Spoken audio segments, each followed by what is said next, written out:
Alright guys, I'm back for another Rubik's Cube tutorial, and I thought I could do a little bit better, so that's why I'm back again. So basically the first thing you need to know is notations. The notations are basically what side the cube is, and since we're going to be solving the green side over here, right here, since it's the least solved, and that's kind of what I want to show you is how to get from the least solved to the most solved point of the cube. So, we're going to start with the green side, which will be your top side to start, right here, just like that. You'll have your right face, your left face, your front face, and your down face. You don't really need to know the back face because you don't ever use it. But I'm going to show you the F2L method, the skipping, putting this one in, so you don't need this algorithm right here, and that would be up, right, up inverse, right inverse, up inverse, up, front. That would be the one that you don't need for these ones. But you can also do the left side notation, which would be up inverse, up, left, up, front, up inverse, front inverse. And that's to put that one in this side. Anyway, those are the two that I'm going to show you how to skip, and that's F2L. So, how we're going to start is this green cross on the top surface of this one.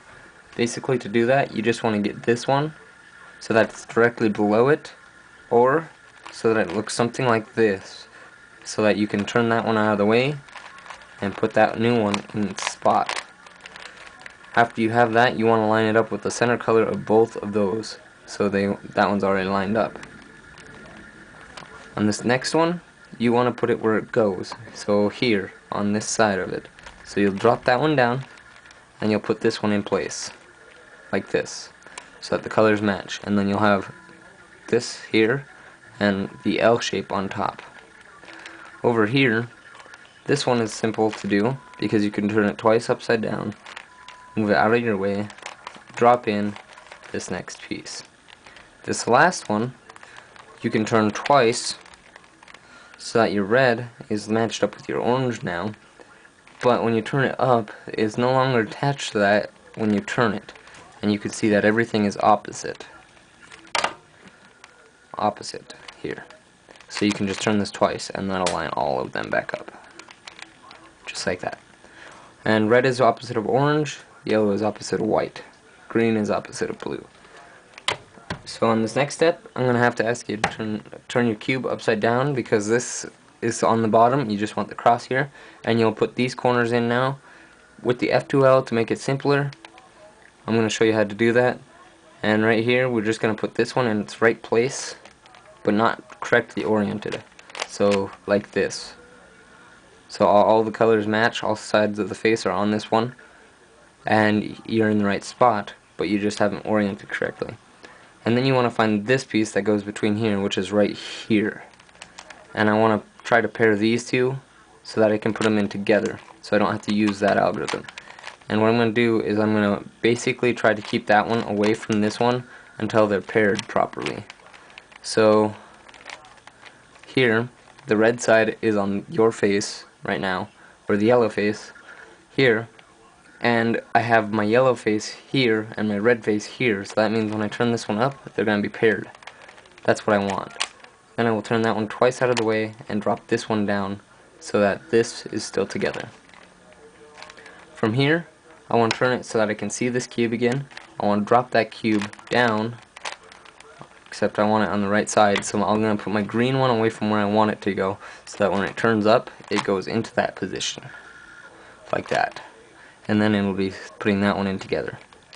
The other way you can do it was with the algorithm that I told you at the beginning, and this is the harder way to do it, but it's just about the same. It's easier to do because you just take an extra step. That's all you really do, is take another step, and that's just to put that one there, and that would be this one. This is what it looks like right here, and that puts it in together. It's a little bit quicker sometimes to do that if you know what you're doing with the F2L. It's a little bit quicker to do F2L. These two are already together, so I can just move that out of the way and put those two in. That's kind of what you're doing with F2L. And here, I'm going to try to place this where it can be paired with this one, just like that, and I just want to stick that in. From here, you have these two layers solved. Done. Now, up here, you want to get a cross. So that algorithm looks something like this. Front, right, up, right inverse, up inverse, front inverse. And it keeps your two layers together, but it gives you a line now. Once you get to the line, you do the same algorithm over until you have the cross. It should just be one more time.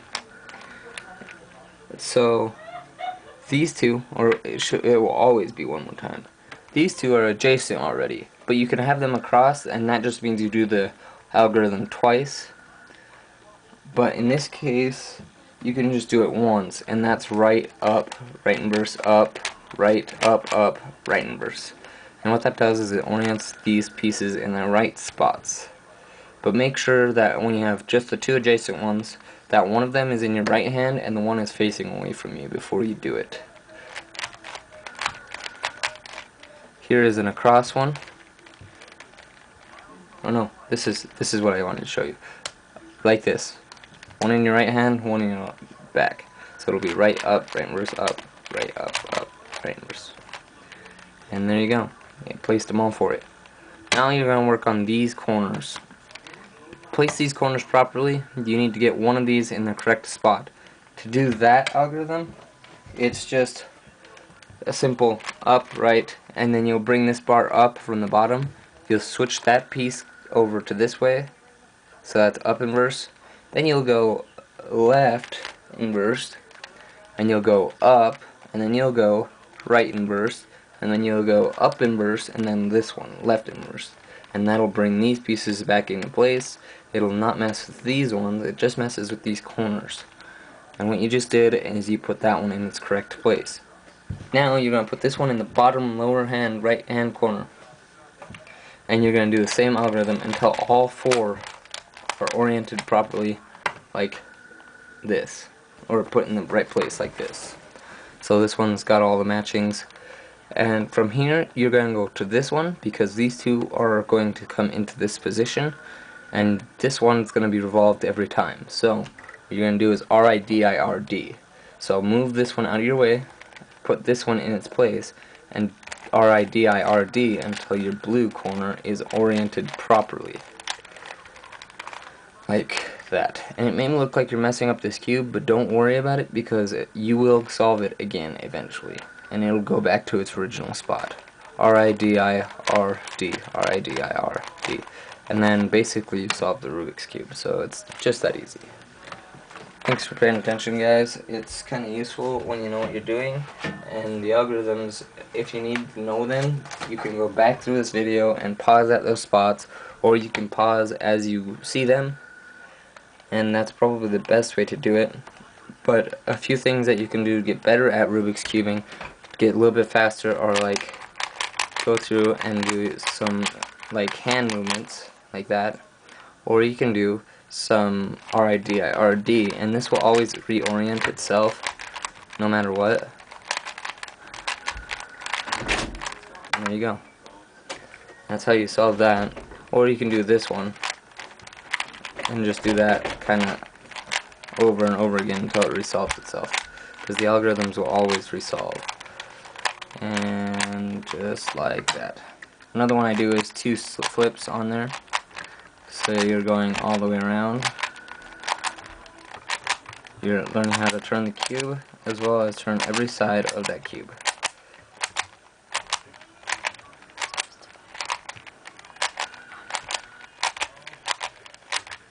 Like that. And that's all I got for you.